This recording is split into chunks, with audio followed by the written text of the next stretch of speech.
Tesla's manufacturing effort at Gigafactory 2 in Buffalo, which it took over as part of its acquisition of SolarCity, has seen some delays over the last year, but the company now reiterates its commitment to expanding solar product manufacturing in the US following Trump's solar tariff decision. A Tesla spokesperson sent us the following statement after Trump's administration announced a new 30% tariff on imported solar panels yesterday.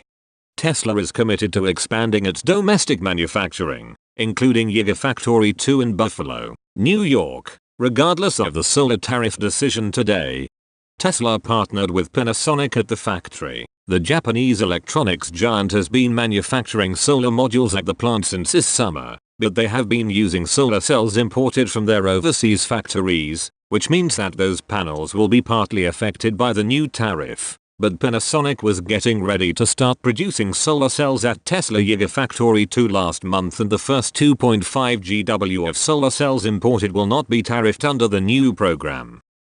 Panasonic cells will be used for both module and solar roof tile production, which should eventually help Tesla's products completely escape the new solar tariff for its solar installations. Tesla started producing solar roof tiles at the location earlier this month, and Panasonic's solar cell manufacturing is expected to start in the next few months. They plan to ramp up production to at least 1 GW of annual capacity in order to support their own solar projects.